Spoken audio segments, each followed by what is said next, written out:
Jadi sejarah didirikannya Kampung Ambon itu kira-kira tahun 68, ya, kira-kira sekitar itu. Orang-orang Ambon yang ada di Senen yang terkena proyek pembangunan pasar Senen itu kemudian dipindahkanlah ke wilayah Jakarta Barat.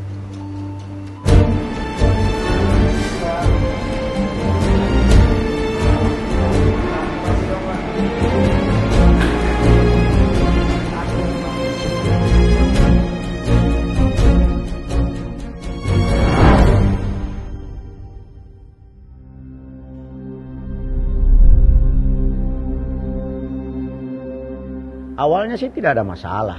Sampai saya jadi Kapolsek pun tidak ada masalah di situ. Saya Kapolsek di situ tahun 98. Namun seiring dengan perkembangan waktu mulailah ada orang-orang yang memiliki kepentingan untuk menjadikan Kampung Ambon sebagai basis untuk mencari keuntungan.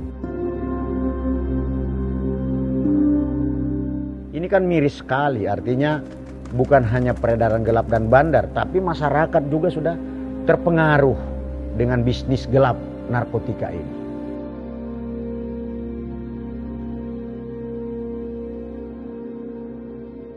Sebelum saya ke sini sebenarnya ada rasa khawatir.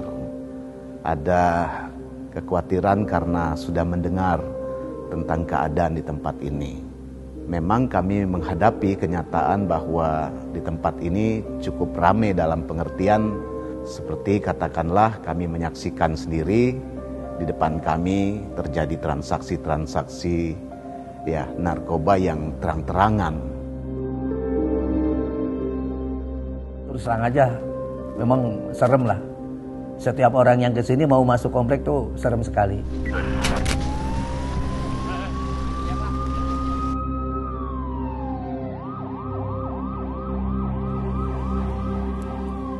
Dari awal tentunya ada persiapan bagaimana memetakan situasi di sini, kemudian dilaksanakan operasi gabungan.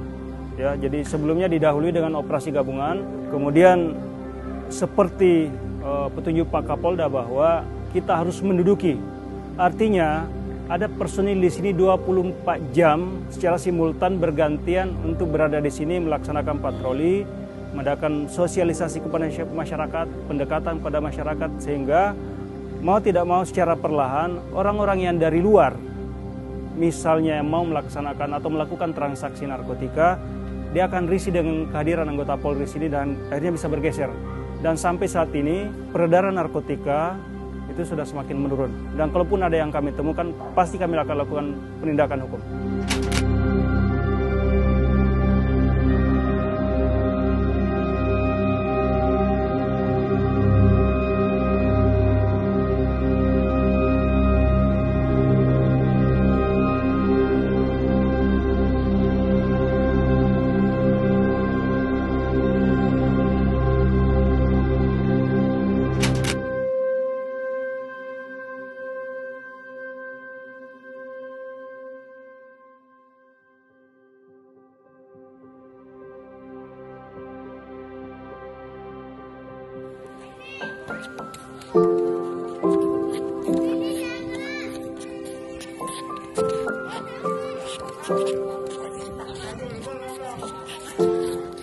Punya kegiatan sigahatan dulu di sini, sistem pencegahan kejahatan.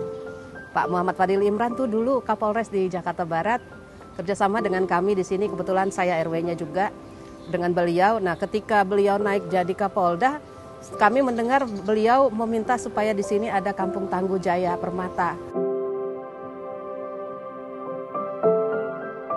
Kampung Tangguh ini kan sebuah konsep pemolisian yang berbasis pemecahan masalah dan kolaboratif policing untuk menghadapi pandemi.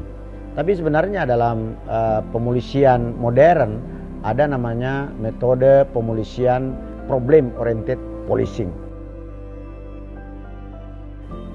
Problem oriented policing inilah yang kemudian menjadi roh terjadinya Kampung Tangguh. Karena prinsipnya ada 4 prinsip. Yang pertama ada community mobilization, ya. Komunitas harus dilibatkan. partisipasi, kemudian ada problem solving di situ, harus ada pemecahan masalah dan ada kerjasama dengan semua elemen.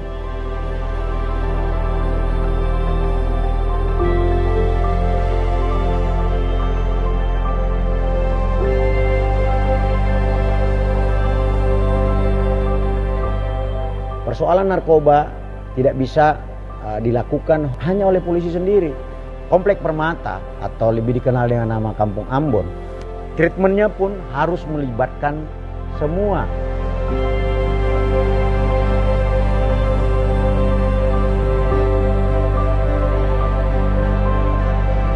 Kami lebih rasa nyaman berada di lingkungan ini.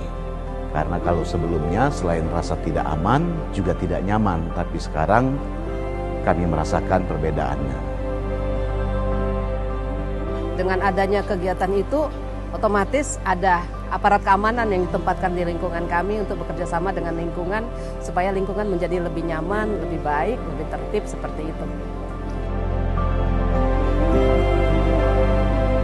Harapan ke depan, Jakarta sebagai kota epicentrum, ya, ibu kota tentu memiliki kompleksitas permasalahan, tidak hanya dari aspek ekonomi atau sosial, namun narkoba juga menjadi suatu permasalahan.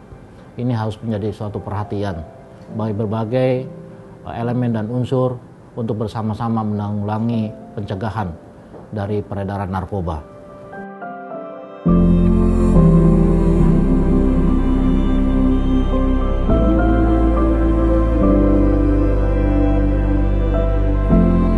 Ya, saya berharap Kampung Tangguh ini kan kalau istilah saya sebuah kunci Inggris. Jadi sebuah kunci yang bisa dipakai untuk berbagai macam ukuran baut ini. Jadi saya berharap polisi-polisi yang menjalankan ini bisa memahami ini untuk melakukan transformasi terhadap semua persoalan sosial.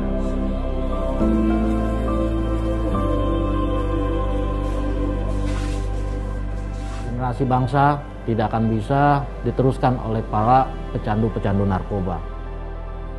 Tentu kepolisian dalam hal ini berkewajiban menyelamatkan seluruh generasi bangsa, jangan sampai terlibat ataupun jadi pengguna penyalahgunaan narkoba. Selamat Hari Bayangkara ke-76. Semoga di hari ulang tahun yang ke-76 ini mampu melakukan transformasi menuju Polri yang presisi guna mewujudkan pemulihan ekonomi dan mendukung Indonesia tangguh dan Indonesia tumbuh. Salam presisi.